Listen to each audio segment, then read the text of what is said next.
I got home late that Tuesday, not crazy late, just 40 minutes past my usual. Traffic, rain, a detour by the hardware store. I still had my jacket on when Lauren started in. "You're late." "Again." "Clock says 6:40. I answered, dropping my keys in the bowl by the door. "I texted you about the detour." She stood near the sink with her arms crossed like she was guarding it. "You also didn't fix the loose knob on the bathroom cabinet." I asked this morning. "You were home all day," I pointed out. "You could have tightened one screw." "I'll do it now if it's so urgent." Lauren snorted. "Of course, now that I brought it up. And there's no dinner. I figured you'd bring something if you were going to be late." "So you were home all day and decided neither the knob nor dinner were your problem?" She turned away. "I'm going to bed." I stared at her back, then at the empty stove. "You're not hungry?" No answer. The bedroom door clicked. I cooked eggs and a couple of tortillas because they were easy, ate at the counter, and listened to the quiet. Funny thing about quiet, it tells on people. Lauren used to fill our place with noise. Music, humming, dumb jokes while I built shelves in the garage. The silence now was a different kind of thing. If I'd known where it was headed, I would have bought a lock for more than the bathroom cabinet. I finished eating and fixed the knob anyway. It took 90 seconds. The next morning, she acted like nothing happened. "Don't forget the trash," she said, grabbing her yoga mat. "Hey, about last night." "I'm late." She left. No kiss. No glance. Just the door and the faint smell of her lotion. I was still believing it was a rough patch. I'm a reasonable man. You talk, you fix. You show up. That week, I booked a table at the little Italian place down on the creek, the one she liked because their bread stays warm in a basket like it's being hugged. I put a note on the fridge, Friday at 7. "Dress nice." My treat. Friday came. She drifted in at 6:50 with a paper cup of coffee and a bored face. "You ready?" I asked, jacket already on. "For what?" "Our dinner." "Check the note." She skimmed it. "Right. The thing. I'm tired, Jack. Maybe we just order something." I breathed through my nose and reset. "Okay. Tomorrow then. I already called ahead today. I'll change it." "You do that," she said, dumping her bag on the couch. "And for the record, I don't love that place anymore. Too greasy." "No problem." I shifted plans, got us a reservation at a farm-to-table place my buddy Evan swore by. Saturday morning, I tightened that knob a second time because it had loosened again. Maybe the wood was stripped. Either way, I was trying to be a man who does the things. Saturday afternoon, she came home with shopping bags and zero eye contact. "How about tonight?" I asked. I moved the reservation. She flicked through her mail. "I don't feel like it. My stomach's off." "You want soup?" "I want quiet." "You've had a lot of that lately," I said. "We both have." She finally looked up. "Are you starting something?" "No. I'm trying to start dinner." Her smile had no warmth. So dramatic. I let that one pass. That night, I made a simple steak and a salad. I set the table like it meant something. Lauren ate 3 bites, scrolling her phone. "You know what you are?" she said, not looking at me. "An optimist with a grocery list," I said. "Predictable. Boring. You think a steak fixes everything. It won't fix disrespect." She scoffed. "You're sensitive now." "I'm a grown man," I said. "If something's wrong, say it. Don't snipe from across the table. Maybe I'm tired of being disappointed." She finally put the phone down. "You're fine for small stuff. But big picture? You play it safe. You earn okay money. You tighten cabinet knobs like you're saving the world, and you want a medal for showing up on time. It's small. I like my life," I told her. "I like the house we built, the work I do, the friends I trust. If you don't, use your words." "Maybe I have." She stood. "Maybe you didn't hear them." "I hear a lot of noise," I said. "The signal's weak." She laughed and left her plate. I cleared the table. The next morning, I took initiative. New rule. We split chores by competence and schedule. I drew a simple board on the side of the fridge. Days, tasks, initials. I added an envelope for receipts and set up a separate card for household expenses with a weekly load. No lectures, just structure. She saw it after her shower. "What's this?" "Clarity," I replied. "Dishes, laundry, grocery runs, yard. We divide it and track it. The card keeps the household spend clean. If we need more, we talk about it. I'm done guessing who's doing what." "You're regulating me now?" "I'm regulating the chaos." Her tongue clicked. "Cute. And that card thing is rich." You're that worried about pennies. I'm not worried, I answered. I'm tired of feeling like an ATM with a toolbox. We commit to the same rules or we don't live under the same roof. Pick. She moved closer, chin up. Pick. You think you're in a position to make demands? You snore through life, Jack. You don't lead. You follow. And now you want charts. Charts don't lie, I said. People do, to themselves mostly. She shook her head, but didn't pull the board down. That was the first quiet win. I canceled our planned weekend outing with her cousin. Another endless ritual where I pay for everyone while being told I'm sweet. I texted, "We're out this time. Have fun." Lauren saw me send it. "Wow," she said. "Way to be cheap. Way to be clear," I replied. "We're scaling back on things that drain us." She stared, calculating. That night, she brought me a beer when I was in the garage tuning the mower. "I was rough earlier," she said from the doorway. "You've been decent. I shouldn't have snapped." "Appreciate it." She came over, leaned on the workbench, washed my hands with the wrench. "You've always been good with this stuff. It's not nothing." "Thanks. You want to try that farm place next week?" "My treat." She nudged the bottle toward me. "Maybe," I said. "Let's see how the week goes." She left a little smile behind.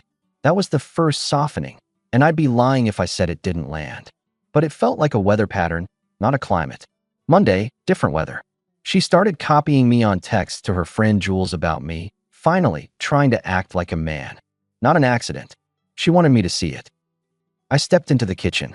"If you have feedback, bring it to me, not Jules." "It was a joke," she said. "Your jokes lately come with a price tag. Lighten up." Evan's birthday hit midweek. He's an old friend, a builder with hands like lunchboxes and the grin of a teenager. He and his wife, Naomi, hosted at their backyard. Fire pit, burgers, a cooler full of something cold. I told Lauren early and gave her an out. "We're going," she said flat. "I'll need you to drive. I want a drink." Naomi met us at the gate with a hug. "Jack, you brought the guest of honor," she teased toward Lauren. "Drinks are over there." Evan clapped my shoulder. "You look tired, man." "Home's been active," I said. "Got it." Lauren drifted away, found Jules near the fence. I handled the grill for a bit, then worked the circle like I always do, 2 feet on the ground. Small talk, that's actually talk. I brought a plate to Lauren. "Want a burger?" I asked. She eyed it. "How many calories?" "It's a party, not a weigh-in." Jules smirked. Jack's in hostess mode. Lauren took the plate with 2 fingers. "He lives to serve." I didn't rise. "You want onions or no?" She waved the plate at the group like a trophy. "Look, trained." A couple of heads turned. Evan watched me, not her. Naomi stepped closer. "You good, Jack?" she asked quietly. "I'm fine," I said. Then to Lauren, "If you don't want it, say so. Don't pout." Lauren tossed back. "God, you're sensitive." "Or direct," I said, keeping my voice even. "Big difference." "Big difference is what you don't have," she said, letting her voice carry. "Ambition, presence, you know, the stuff that makes a man interesting. You think kindness is a personality. It's just basic." The circle went quiet in that way where sound is still there, but people stopped contributing to it. Evan's eyebrows dropped. Naomi's mouth tightened. Jules looked like she was waiting for sparks. I set the plate down on the patio table. "Any specifics or just vibes?" "Specific." She tapped her glass with a ring. "You adjust to me. You adjust the plans. You adjust the budget. You adjust to everyone. When was the last time you made a big move? Started something? You're safe. You're small." "Small like cabinet knobs," Jules added, trying to be funny. It flopped. "Funny," I said. "Let me put something on record, Lauren. I don't mind adjusting when 2 people row in the same direction. Lately I'm rowing. You're drilling holes in the boat. You hear that, guys? He thinks I'm the problem." Evan finally stepped in, voice calm. "Lauren, you're taking shots at a friend in his house. That's not how we do it." She rolled her eyes. "Relax, Dad. We're just joking." Naomi glanced at me. "Want me to pull her aside?" I shook my head. "No need." I looked at Lauren. "I'm not doing this theater." She waited for me to explode so she could play the mediator. "It's a pattern." I didn't. I put my drink on the table, nodded to Evan, thanked Naomi, and walked out the side gate. I didn't hurry. You don't rush a line you're drawing. Evan caught up at the curb. "You need a ride?" "I drove us," I said. "I'm heading home. She can Uber, or Jules can be useful for once." You sure? I'm done being the entertainment, I said. Thanks for the burgers. At home, I opened the hall closet and took down the 2 suitcases. They were hers, bought during a year when we still planned trips. I set them on the bed and filled them with her drawer content, her bathroom caddy, a couple pairs of heels she saved for nice restaurants we stopped going to. I didn't throw things. I folded and zipped and stacked like a man who meant it. When the last case clicked shut, I set them by the door and leaned on the wall, arms crossed. Half an hour later, the door opened with a gust of perfume and a laugh that was cut short. She saw the bags. Her face lit up. Finally, you're leaving. I won. I couldn't help a dry smile. Congrats on the championship. Only those are your bags, Lauren. You're leaving my house. Silence, then a high noise that wasn't quite a laugh. Excuse me. You heard me. I'm not going to be mocked in my friend's yard and then share a pillow like nothing happened. I'm done. Take your things and go. She stepped closer, jaw out. You're throwing me out? Over a joke? Over me trying to shake you out of your coma? You've been shaking for months, I said. All you've done is knock things off shelves. I've put up with your jokes longer than you earned. That supply is gone. Bags are packed. Want me to call a car? You can't do this. We are married. We have a mortgage with my name on it. We had a plan. You walked off it. I'm not forcing you to stay where you hold me in contempt. Hotels exist. So do friends with couches. Pick. You're cruel, she tried. Look at you. Cool. I'm clear. You know I don't have a place lined up. You had months to build one. She stared at the suitcases like they had insulted her too. I'm not going anywhere right now. I'm going to bed. No, I said. You're not. I picked up the smaller case and set it by her feet. You leave tonight. My boundary isn't imaginary. She grabbed the handle, eyes bright with anger. You'll regret this. Maybe, I said, but not tonight. She dialed someone, Jules, I figured, muttered, grabbed her sandals, and headed to the door. At the threshold, she turned with a smirk. Give it a day? You'll calm down and call me. I opened the door wider. Don't wait by the phone. She left with a door slam you could hear on the next block. I locked it, walked through the house, and turned off lights. Then I slept like a man who decided to stop explaining. At 8 a.m., I was at the county clerk's window. I filled forms without feeling grand about it. I didn't gloat, didn't post, didn't build a speech. I signed. I made 3 calls on the way home. To Evan, to my sister Melissa, to my boss Marisol, because work schedules often get messy when life changes, and I like clean lines. You okay? Marisol asked. Better than okay, I told her. I'll be at my desk at 9 like always. You want a day? I want routine. I can do that. The following days were quiet in the good way. I made coffee without thinking about who I was disappointing. I sat on the porch after dinner and listened to the street, not the tension. Word travels among friends whether you want it to or not. The messages came in trickles. Naomi texted, you didn't deserve that. We got you. Evan called. I'm proud of you for leaving. Took guts. I should have done it earlier. Maybe, but you did it now.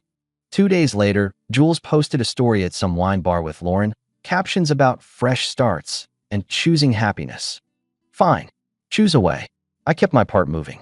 I separated the rest of our stuff, boxed what was obviously hers, made a list for the rest. I stopped reacting to her texts because the first ones were bait. You're overreacting. You embarrassed me by walking out. You owe me a conversation. No, no, and no. Boundaries are only boundaries if you hold them when they're tested. Then, midweek, came the second softening. Lauren called and left a voicemail that sounded like a radio host trying sincerity. Hey, I'm sorry, okay? Things got heated. I didn't mean to blast you at Evans. I'm stressed. I want to try. Can we meet at that diner near the station? Just talk. No jabs. I played it twice because I'm honest enough to admit an apology rings in the ears. I thought about it while oiling the hinges of the garage door. Then I texted, not meeting. If you have logistics to discuss, email me. She wrote back a string of dots. Then, wow, cold. I set my second new rule, all communication in writing. Paper trail, low drama. Logistics only. She responded with silence for a day. Fine by me. The weird part? Life got lighter. I met Evan at the park for a pickup game with his neighbors. I took my motorcycle out toward the river and ate lunch at a food truck 2 towns over. I knocked out 3 small jobs for clients because I had the room in my head to solve actual problems. And I slept well. Then the narrative machine started grinding. Naomi called. I should tell you, she said. Lauren's been telling people she left you. That you didn't care about the marriage, and she was the only one fighting for it. She's painting you as checked out, lazy, a drag. I laughed once because sometimes the punchline writes itself. Does anyone buy it? Not our crowd. They saw the scene. But friends on her side might. Just so you know. I appreciate it. Melissa came by with a bag of takeout and a look only a sister can give. She's spinning a story, she said without sitting yet. Do not react publicly. I won't, I said. I'm in the business of results. By the second week alone, I was moving like myself again. After work, I hit the range with Evan. On Fridays, I sat on the patio at the taproom with people from the shop. There's a comfort in adult laughter. A couple of women talked to me because I looked like a man who knew where his feet were. I told one of them, Dana, that I was fresh out of something complicated. She said, then don't be complicated now. We had coffee on a Sunday, talked about everything but the past, and it felt like what it is, normal. At home, the absence of Lauren's commentary was a relief I could measure. I kept the house neat because that's how I live. I cooked simple dinners. I opened windows and let the air do its job. There was no edge hiding in the closet. I would have sworn the place even smelled different. 2.5 weeks in, my phone lit up with unknown calls.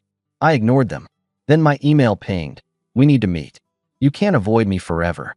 I left it unread. Boundaries don't debate themselves. The third week, I turned onto our block and saw her sitting on the low brick wall by the maple, arms wrapped around herself like it was a prop. She stood fast when I parked. Jack, she said, voice pitched high, practiced breathy. She moved in for a hug. I held up a hand. Stop. Why are you here? Her face crumpled into a performance I recognized from long before. She used to use it on clerks to get fees waived. I made a mistake, she said. I was angry. I said things to hurt you. I got scared you were slipping away, and I pushed. Please, can we talk inside? I'll make tea. I can explain. No, I said. Please. I miss you. I miss us. We've been missing for months, I replied. You didn't look for us. You looked for a mirror. Her jaw worked. I'm asking for a chance. I heard you, I said. My answer is no. Her switch flipped fast, the way it does with people who practice it. So that's it. You just end us? You block the cards, you freeze me out, and then you act like I'm the problem when I'm literally begging you. I blocked the cards because household money funds the household. You chose not to be in one. You want help? Get a job. You know I can't just. I don't have money for rent. I can't move in with my parents. It's a nightmare there. Please, just until I get back on my feet. I'm not financing your comfort, I said. Comfort is earned. She wiped her dry eyes. So you don't care if I end up on the street. I care about not living with someone who treats me like a doormat and then asks for a pillow. I'm not your safety net. I'm not your villain. I'm a man who picked a line. She stepped closer again. I'll change. I swear. I'll go to counseling. I'll delete Jules if that's what it takes. I can be what you need. Just let me in. I don't need an actor, I said. I need respect. You spent it. The look she gave me then was sharp and real. You'll regret this when your little friends stop clapping and you're alone with your lists and your neat little house. You're not special, Jack. You're just stubborn. I've been worse, I said. Take care of yourself. I opened the door, stepped inside, and shut it behind me while she was still inventing the next line. She hit the door with a gentle fist. I didn't open it. She stopped, stood a minute, then left. I watched from the side window because I've learned to verify. She got into a ride share and disappeared. She didn't come back. She didn't try to meet me again. I got a short email 2 days later. I'll pick up the rest of my boxes Saturday with Jules. Please leave them on the porch. I did. She arrived while I was out, according to the camera. 14 minutes. They left a tote behind labeled winter scarves. I put it in the garage and forgot it existed. Word filtered through people we both knew. Lauren moved in with her parents, then out after a week, then into a small room she rented behind a restaurant kitchen. She took shifts washing dishes and sweeping. No shame in work. Work is good for anybody. She posted less, which I took as progress. Me? I didn't run victory laps. I cut the grass and changed the oil and kept my promises at the shop. The guys noticed I was lighter on my feet. Melissa got me to try a new hiking trail, and I found out my knees still cooperate. Evan and I took the truck out to get lumber, and turned it into a project just because, 2 Adirondack chairs for his yard. Saturday mornings, I started going to a coffee spot where the barista remembers your name if you're not a mess. I met people because I was present. Dana and I saw a movie in the park. She laughed at the right places without looking around to see who was watching. What I didn't do, crawl back for a second round. What I didn't say, anything I couldn't back with an action. When people asked how I was, I said, peaceful, and meant it. When they asked what Lauren's deal had been, I said, not mine to diagnose, and changed the subject. Naomi hugged me one night when the group was over. You know what stood out? She said. At my party, you didn't blow up. You just opted out. That changed the whole story. That was the point, I said. I don't win by shouting. I win by ending the game. 2 months later, the paperwork finished moving through its quiet channels. I got an envelope, opened it, read what I knew would be there, and filed it. I took the afternoon and drove out to the lake in my truck, the radio low, the window down. I walked the edge, skipped a couple rocks like a 10-year-old, then sat in the bed and called Melissa. It's official, I said. Proud of you, she said. You sound like you again. That's because I am. Back in town, I ran into Jules outside a grocery store. She looked at me like she expected a scene. I smiled at the bananas in my hand. How's Lauren? I asked, neutral. She's figuring it out, Jules said. She says you ruined her life. I took back mine, I said. She'll build hers, or she won't. Either way, it's not my project. She says you flipped a switch. I did, I said. It was labeled respect. Jules had nothing to add. We parted like acquaintances who would stay that way. A few weeks after that, I'm in my garage after work, Dana perched on the step with a lemonade, watching while I sand the top of a small table. I'm not showing off. I'm doing what I do. My phone buzzes once on the shelf with a number I recognize as Lauren's. I let it go to voicemail. Later I listen, because I'm human. Hi, she said. You were right about a lot of things. I thought if I pushed, you'd chase. I thought I could keep the upper hand and still keep the home. That's not how it works. I have a job now, if you can believe it. My hands are always pruned. I'm tired. I'm sorry. I deleted the message after I listened. If she needed to feel heard, the phone served that purpose. I didn't call back. Apologies are worth something. They just don't necessarily buy admission. I took the table inside later, set it by the couch, and it looked right. The house was quiet in the good way. I could hear myself think, and my thoughts weren't a debate team. I made dinner. Nothing complicated, and ate with the window open to the evening. Dana texted, thanks for letting me hang in your garage. It's nice there. I wrote, it's nice because it's simple. I've been asked if I regret not fighting more. The truth is, I fought the right amount. I did the work for months. The dinners, the board, the patience. I drew lines. When she treated lines like suggestions, I replaced them with facts. It's not romantic. It's clean. Sometimes men think their job is to be endlessly tolerant because strength and softness get confused. I learned my job is to set the rules of my life and invite someone in who wants to play a team sport. If they want another sport, they can play it somewhere else. No hard feelings. Just the door. As for Lauren, the last I heard from Naomi was that she's steady at the restaurant, moved into a small place not far from her parents. She doesn't post big speeches anymore. Maybe the work cooled her. Maybe the mirror she needed wasn't mine. Here's what I know. I kept the house. I paid off the truck. I started seeing Dana in a way that isn't heavy. My weekends are mine. Evan's kids shout my name when I walk up his driveway because I'm the guy who shows up with a drill and a joke. My sister says I sound lighter on the phone. The final thing I said to Lauren that mattered was at my own front door, hand on the knob, when she was fishing for one more scene. Between us. Over, I told her. You made your choice. I made mine. That line wasn't a performance. It was an operating system.